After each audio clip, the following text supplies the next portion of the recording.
Espaço mastigador é igual à combinação dos espaços massetérico, pterygomandibular, temporal superficial e profundo. Tá? Isso se chama de espaço mastigador. Quando todos esses espaços estão envolvidos, tá? Chama-se espaço mastigador. O arco zigomático é um limite anatômico natural que separa esses espaços, submassetérico, temporal superficial, e o músculo pterigóide lateral separa os espaços pterygomandibular e o temporal profundo. Todos esses comunicam-se entre si. Tá? Então aí, ó, uma infecção generalizada dos espaços, do que se chama de espaço mastigador. Tá? Além desses, a gente vai ter infecções de espaços faciais cervicais profundos, que envolvem o espaço lateral da faringe, o espaço retrofaringe e o espaço pré-vertebral. Tá? Todos esses são, quando existe acometimento desse espaço, todas essas são infecções graves, muito graves, tá, pessoal? Não dá para tratar isso no consultório, tem que hospitalizar o doente, tem que drenar, tem que fazer antibiótico terapia de amplo espectro e venosa. Então, é algo que a gente não trata no nosso consultório. Tá? Espaço lateral da faringe, eu vou passar rapidinho porque isso aqui não tem vindo com tanta frequência. Tá? Limite superior do espaço lateral da faringe. Superior à base do crânio, inferior ao ocioide. Ele é medial ao músculo pterigóide medial e lateral ao constritor superior da faringe. Limitado anteriormente pela ráfide pterygomandibular, que é o ponto anatômico que a gente usa como referência para o nosso bloqueio do nervo alveolar inferior. Tá? Então, aqui a gente vê, ó, espaço pré-vertebral e o lateral da faringe aqui. Ó. O espaço lateral da faringe tendo aí todas as estruturas anatômicas importantes envolvidas. Há o músculo constritor superior da faringe, o músculo pterigóide fazendo o limite.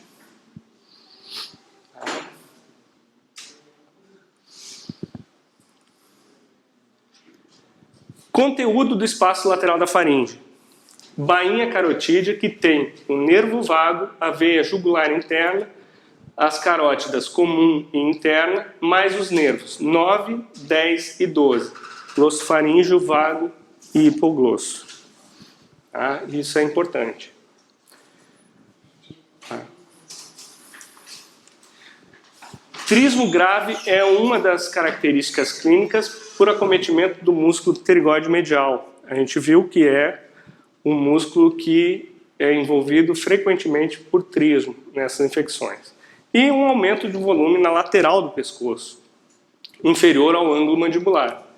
Há um crescimento da parede lateral da faringe em direção à linha média. O paciente apresenta dificuldade para engolir, dificuldade para deglutir, e ele tende a deslocar a cabeça para o lado oposto, visando retificar a via aérea na tentativa de obter uma posição mais confortável para respirar. Então, aí vem a resposta à sua questão. O paciente tem, de fato, dificuldade para respirar. Tá? Aí. Há um acometimento do espaço faríngeo lateral, evidenciado aqui nessa tomografia, nesse corte coronal da tomografia. Essa axial mesmo. E descendo, eu já peguei um paciente assim no consultório, caminhei pro nível oculto, era uma criança, de 9 anos, estava muito grande, eu não tinha visto uma coisa tão grande. A gente tem esse risco sim, a gente vai ver mais para frente como é que se trabalha com esse tipo de infecção. Tá? Outras complicações associadas ao espaço lateral da faringe são a trombose da veia jugular interna, tá? Erosão da artéria carótida externa em seus ramos, causando o quê? Hemorragia. Hemorragia copiosa e às vezes incoercível, muitas vezes fatal. Tá? Interferência nos nervos 9, 10 e 12, nervos cranianos, glossofaríngeo, vago e o acessório. Progressão para o espaço retrofaríngeo. Tá? E a questão de 2012, questão número 4, Segundo Miloro e colaboradores em 2008, qual espaço anatômico pode ser classificado como de alto risco para a permeabilidade das vias aéreas e para estruturas vitais quando infectada, sugerindo uma necessidade de abordagem direta das vias aéreas pela intubação, cricotireoidotomia ou traqueostomia.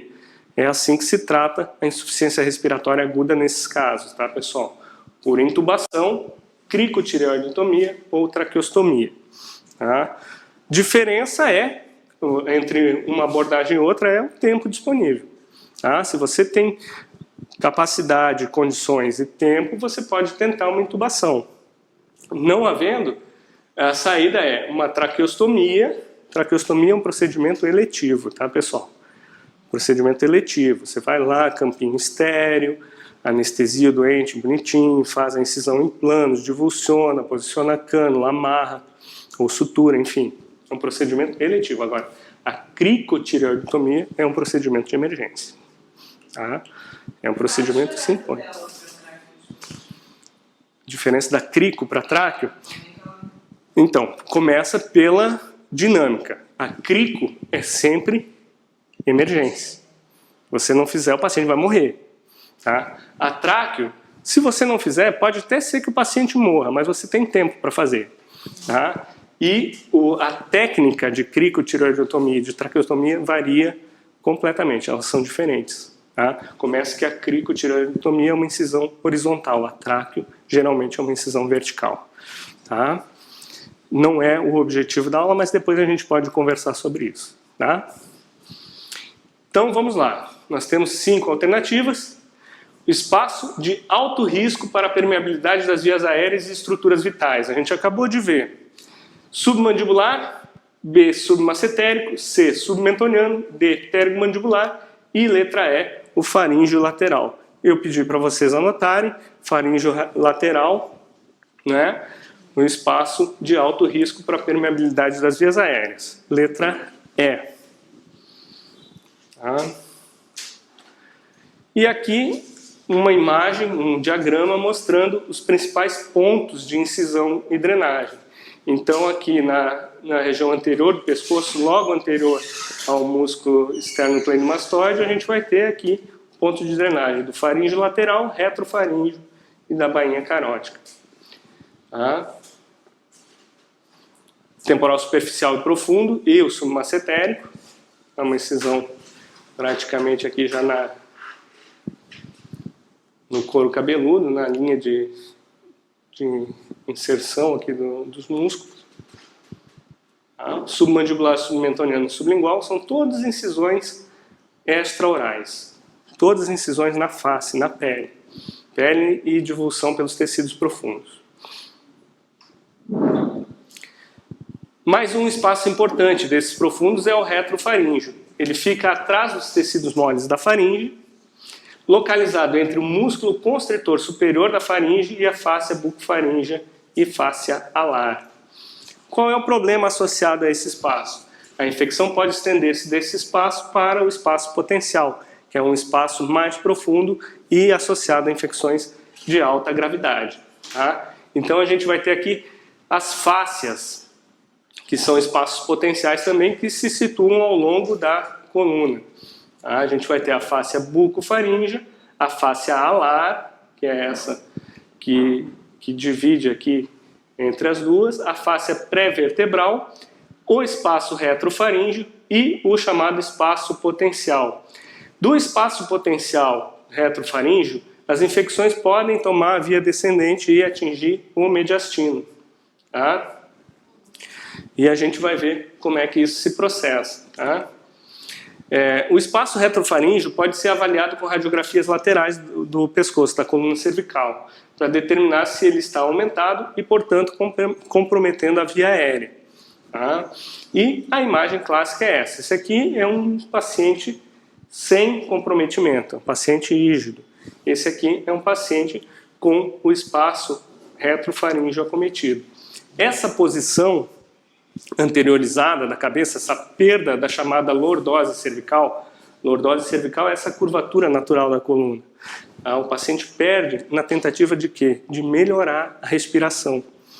Essa posição é na tentativa de abrir a via aérea para que ele possa respirar melhor. Tá? Então esse é um quadro clássico. O doente se apresentou no pronto-socorro. Nessa posição, desconfie. Desconfie de um envolvimento de espaço retofaríngeo e aí se impõem as medidas de permeabilidade de via aérea. Traqueostomia, intubação ou cricotireoidostomia. Tá? O espaço potencial situa-se entre a face alar, que a gente viu, a face alar anteriormente, a face pré-vertebral posteriormente, e se estende da base do crânio até o diafragma e continua com o mediastino posterior. Raramente é envolvido em infecções odontogênicas, tá? Mais comum em osteomielite das vértebras. A pessoa tem uma osteomielite nas vértebras e evolui para a infecção do espaço potencial. E o que é o mediastino? A gente falou tanto sobre mediastino, né? Mediastino é o espaço entre os pulmões, que tem como conteúdo o coração, nervo frênico e vago, traqueia, brônquio, esôfago e grandes vasos. Que grandes vasos? A artéria aorta e as veias cavas superior e inferior. Por isso que é tão importante. Tá? A infecção que atinge o mediastino ela é séria. Por quê? Porque comprime o coração e os pulmões. Acaba fazendo um tamponamento cardíaco. Tá? Penetra no pulmão, traqueia ou esôfago, disseminando-se para a cavidade abdominal. Tem alta taxa de mortalidade. É isso que precisa ficar claro. Tá? Uma mediastinite, que é a infecção do mediastino, tem alta taxa de mortalidade. E pode ser ocasionada por uma infecção odontogênica que tome a via descendente. A gente vai ver o que acontece quando a infecção toma a via ascendente.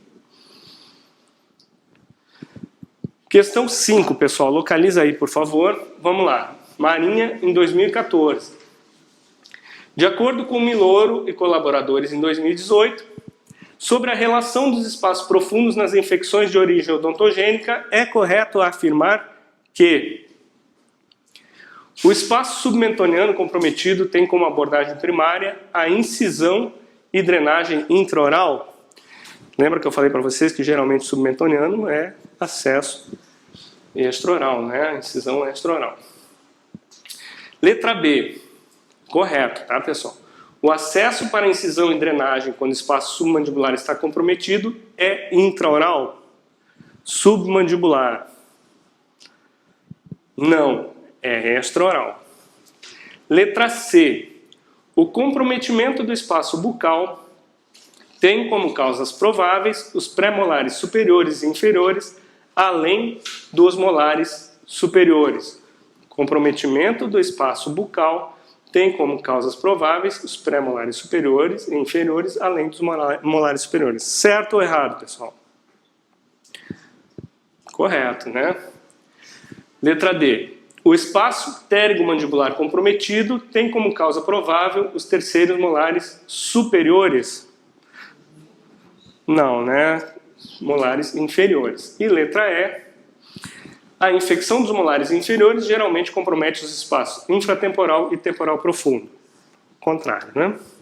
Superior. Eu não entendi como é que a gente vai causar nos molares superiores. O quê? Bucal. Bucal é uma das possibilidades. Tá?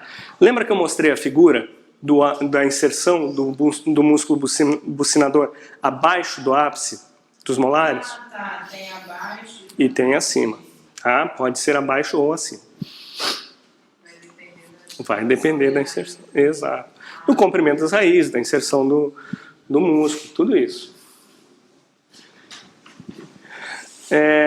Ainda na determinação da gravidade da infecção, a gente ainda está no primeiro tópico, tá, pessoal? No primeiro dos passos. Tá? É importante estimar a duração e progressão da infecção. Tá? São coisas distintas, duração e progressão. Para isso, a gente deve levar em consideração alguns sinais clínicos no relato do nosso paciente. Por exemplo, presença de trismo, disfagia, dispneia. Dispneia o que é, pessoal? Lembra o que é dispneia? Dificuldade respiratória. Tá? Um trismo com abertura máxima de 20 milímetros, interincisal, abertura interincisal de 20 milímetros, indica infecção no espaço mastigador. Se esse trismo for leve, a abertura máxima interincisal entre 20 e 30 milímetros, a gente ainda consegue inspecionar e visualizar a cavidade bucal do nosso paciente. Um trismo moderado seria considerado entre 10 e 20 milímetros, e um trismo grave menor do que 10 milímetros. Não cabe um dedo entre os incisivos do paciente. Tá? Então isso é para a gente ter aí uma graduação desse sinal clínico importante, que é o trismo. Tá? Só por curiosidade, quanto seria a abertura bucal, a média da abertura bucal do paciente rígido, do paciente são? Tem uma ideia? A gente atende gente todo dia, nunca parou para medir, né? Atende paciente todo dia. Mas vamos dizer, vamos fazer uma média ampla aí, entre 30 e 40 milímetros, tá? Entre 30 e 40 milímetros pode ser considerada uma abertura bucal normal, tá?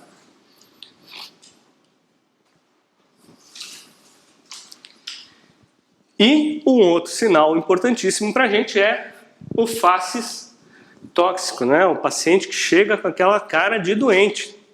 O sujeito chega com olheira, cansado, geralmente com a boca entreaberta. Tá? Isso indica o quê? Mal-estar, né? Fadiga, febre, infecção entre moderada já tendendo para grave. Já está mostrando o quê? Um organismo espoliado, um paciente já sofrido. Tá?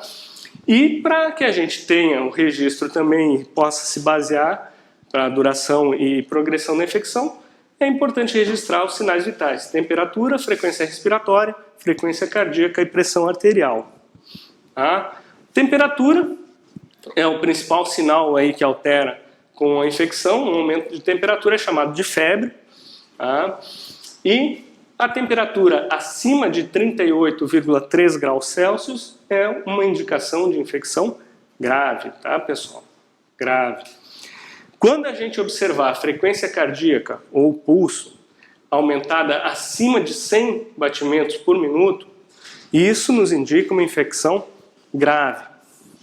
Tá, pessoal? Infecção grave, frequência cardíaca acima de 100 batimentos por minuto. Pressão arterial talvez seja o sinal vital que menos varia com a infecção. Tá? Ela varia pouco. O que pode elevar a pressão arterial é a dor e a ansiedade do paciente. Tá? Mas a infecção por si só ela altera muito pouco a pressão arterial. E a taxa respiratória, o normal entre 14 e 16 movimentos respiratórios por minuto. Quando existe infecção com risco de obstrução das vias aéreas superiores, essa frequência tende a ser aumentada, ou, desculpe, diminuída. Na infecção branda ou moderada, a gente vai ter uma taxa respiratória maior do que 18 respirações por minuto. Tá? Teve uma questão dessa em alguma prova passada, só que eu acho que não tinham esses valores. Foi alterado na literatura? Não, aquela questão estava baseada no livro do Eduardo Dias de Andrade, tá? De acordo com o Andrade. Tá? Se não me engano era do paciente pediátrico, não tenho certeza, tá? Mas no paciente pediátrico sempre as taxas são mais altas, tá? Tanto a respiratória quanto a cardíaca. É só imaginar, se você tem um cachorro pequeno em casa, repara, um gato, ele respira numa taxa muito mais alta do que a gente, porque o organismo é menor e o batimento cardíaco também é mais rápido. Tá? Bebê é a mesma coisa, criança é a mesma coisa. Quanto menor o volume corporal, maiores as taxas. Tá? Infecções de baixa gravidade, então, aí tem um quadro também, envolvem espaço bucal, infraorbitário ou canino, subperiosteal, abscesso subperiosteal, baixo risco de comprometer vias aéreas e estruturas vitais. Tá? Essas são infecções de baixa gravidade, espaços primários. Tá? Gravidade moderada já envolve espaço mastigador, aquele que é a combinação do pteromandibular, submassetérico e os temporais, e os espaços perimandibulares, submandibular, sublingual e submentoniano, também chamado de espaços submandibulares. Tá? E a infecção de alta gravidade envolve o espaço lateral da faringe, o retrofaríngeo, o chamado danger space, ou espaço de risco, ou espaço perigoso em alguns livros também, e o mediastino. Essas são infecções de alta gravidade. Tá? Aí o quadro que vocês têm também. A gente não vai ficar descrevendo exaustivamente isso, depois vocês deem uma olhada com carinho nisso aí. Vocês viram quantas questões apareceram já nas provas relacionadas só a esse primeiro passo, só a localização da infecção. Então, se fosse dar uma recomendação para vocês hoje, eu daria a recomendação de estudar o quê? Espaços faciais potenciais, porque já caiu tanto que pode muito bem ser que caia novamente. Uma vez que é um capítulo bastante extenso dedicado a isso, né? E a gente vai ter ainda, na avaliação da nossa infecção, a evolução da infecção odontogênica. A gente tem que entender que ela ocorre de forma dinâmica. E ela começa com o quê? Com a inoculação inicial nos tecidos mais profundos. Essa fase de inoculação dura entre 0 e 3 dias. Do dia 0 até 3 dias.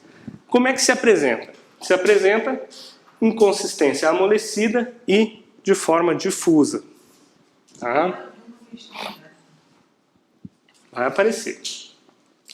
Tá? Nessa fase, a infecção ela se constitui por streptococcus aeróbios, tá? Que dão início ao processo infeccioso do tipo celulite entre 3 e 7 dias.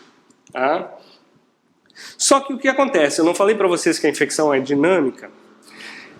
A flora vai mudando à medida que a tensão de oxigênio nos tecidos diminui. Ou seja, muitas bactérias disputando pouco oxigênio fazem com que as bactérias aeróbicas morram naquela área e predominem aquelas que não precisam de oxigênio para se multiplicar. Então a infecção vai alterando, vai mudando a flora. E a partir de 7 dias, 5, 7 dias, começa a predominar as bactérias anaeróbicas. Tá? E a infecção se torna crônica, no estágio de abscesso, quando passa de 5 dias, com o predomínio, então, das bactérias anaeróbicas. Lembrem sempre, gravem, anotem, não só para a prova, mas para a vida. Infecção antiga, processo infeccioso antigo, predomínio de anaeróbios. Processo infeccioso, 2, 3 dias, bactérias aeróbicas, celulite. Se continuar, se progredir, vai predominar o germe anaeróbico. Tá? Por que isso é importante? Porque a terapêutica é diferente. É um quadro para o outro. Tá bom, pessoal? E a gente vai ver isso. A evolução, então, da infecção, celulite, infecções streptocóccicas aeróbias ou mistas, e no abscesso, infecções anaeróbicas. Vamos ter aí as características de inoculação, celulite e abscesso. O que varia é a duração, a dor, o tamanho, localização e a palpação. Agora eu chamo a atenção de vocês aí por um erro crasso. Para um erro crasso, eu liguei inclusive para a editora do livro, não me atenderam, porque traduziram nessa edição nova, aqui ó, levemente macia, tender em inglês, traduziram como macio. E tender, em português, significa sensível, dolorido. Então aqui onde tiver escrito macio, ponham sensível, por favor, corrijam aí. Isso é um erro de tradução.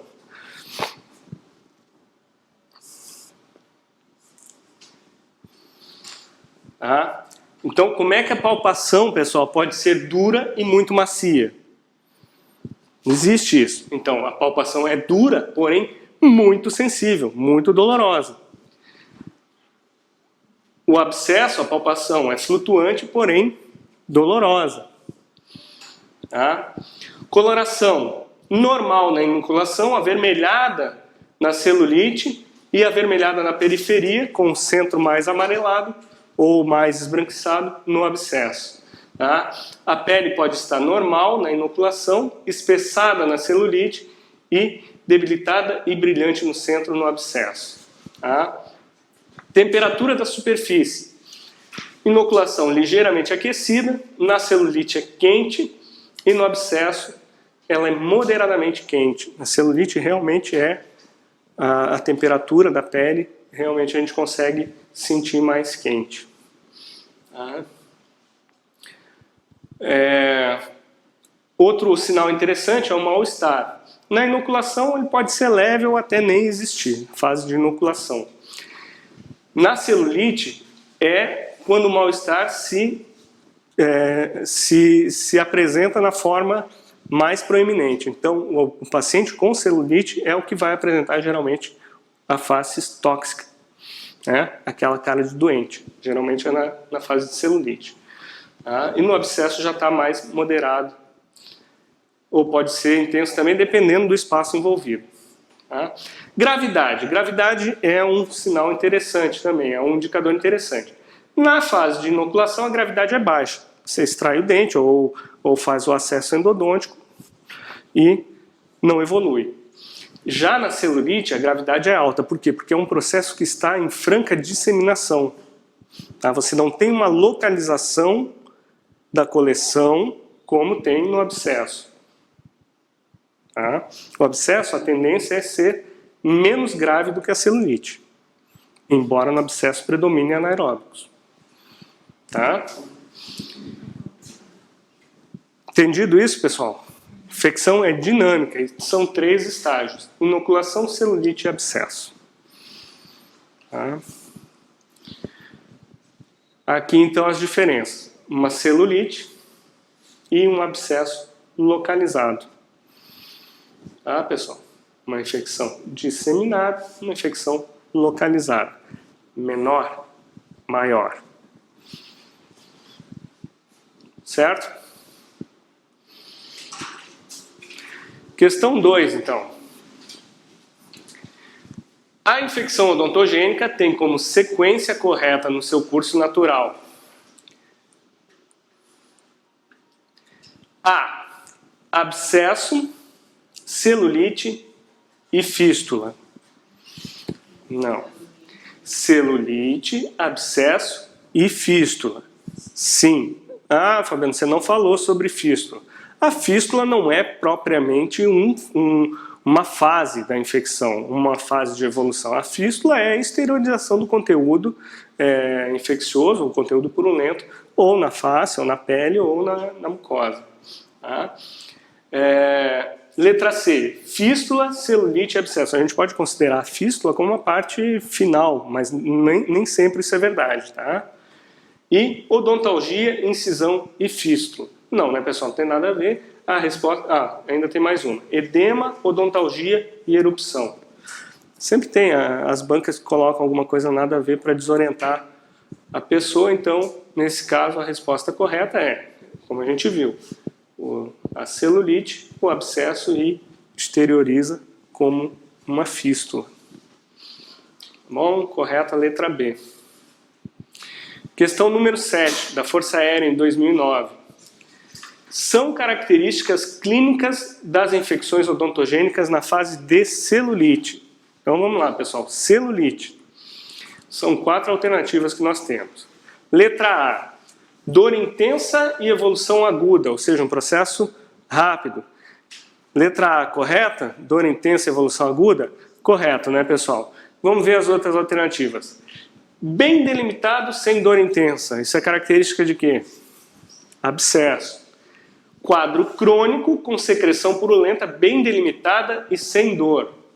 Não, né, pessoal? A celulite é um processo agudo e doloroso, difuso. Menor repercussão sistêmica, deglutição e respiração normais. Não, né, pessoal? A maior repercussão. Lembra que eu falei que é a fase em que o doente se apresenta com faces tóxico. O paciente se apresenta com cara de doente. Então, resposta correta, letra A, questão 7, letra A. Tudo bem por enquanto, pessoal? Estou indo muito rápido? Não, tranquilo? Tá bom. Questão 8. Marinha em 2013. Segundo Milor e colaboradores, 2008, com relação à taxa de progressão das infecções odontogênicas, assinale a opção incorreta. Mais uma vez, pessoal, gasta tempo lendo o enunciado da questão. Leia, porque às vezes é uma palavrinha que te faz errar toda a questão. Tá? Aqui é para assinalar a opção incorreta. Então vamos lá. Na fase de abscesso, a localização da infecção é circunscrita, de pequeno tamanho e apresenta consistência flutuante e sensível à palpação. Tá certo ou errado isso? Certo. Tá certo. No estágio de celulite, o conteúdo do fluido tecidual é predominantemente pus, a maioria das bactérias são anaeróbicas e a dor é de moderada a severa? Não. Então a gente já achou a resposta da questão, certo? Letra B. Vamos ler o resto. Por que a letra B está incorreta? E também o conteúdo do fluido tecidual é predominante pus. Não é, tá? Ainda não tem loculação de pus, tá? A maioria das bactérias são aeróbicas e a dor é moderada e severa, estaria correto, tá? Letra C. O período de inoculação dura até 3 dias e a temperatura da superfície infectada é ligeiramente quente com localização difusa. Correto, né? É isso mesmo. E D. A fasciite necrosante, a gente vai ver o que é isso depois, é uma infecção de disseminação rápida que segue o músculo platismo na direção do pescoço e da parede anterior do tórax. É isso mesmo. A fasciite necrosante é isso. Tem mais uma alternativa aí, não tem? Desconfigurou aqui minha apresentação. Lê para mim, por favor. Entre os sinais precoces da fasciite necrosante estão incluídos pequenas vesículas e uma descoloração púrpura sem brilho da pele envolvida. Está correto também. Fasciite necrosante é isso. A gente vai ver depois os sinais da fasciite necrosante. Resposta correta, letra B. Ou melhor, incorreta. É legal? Então, pessoal, um outro dado que a gente deve levar em consideração, e isso para as infecções graves, é lógico, é o comprometimento das vias respiratórias, as vias aéreas do nosso paciente. Por quê? Porque é a causa mais comum de morte relacionada com infecção odontogênica. Muito dificilmente o nosso paciente vai morrer de sepse ou vai vir a óbito por uma falência renal. Pode acontecer, tá? Mas geralmente o doente de infecção odontogênica vai a óbito por uma insuficiência respiratória aguda, tá? Uma obstrução da via aérea. Tá? Nesses casos, se a gente tiver em condições, se a gente tiver experiência, a gente pode tentar intubar por via endotraqueal, ou então a cricotireoidotomia ou traqueostomia, dependendo aí da estrutura e do tempo disponível. Tá? Lembrar que o paciente com a postura da cabeça projetada para frente, com um mento elevado, como tentando cheirar uma rosa ou tentando capturar o aroma de alguma coisa, é um sinal importante que nos deve levar à suspeita de obstrução da via aérea ou, no mínimo, uma dificuldade muito grande para respirar. Tá? E aqui um dado importante, ó, espaço lateral da faringe infectado, o paciente desvia o pescoço para um lado não afetado, com o intuito de melhorar a permeabilidade da via aérea e tentar respirar com mais conforto. Tá?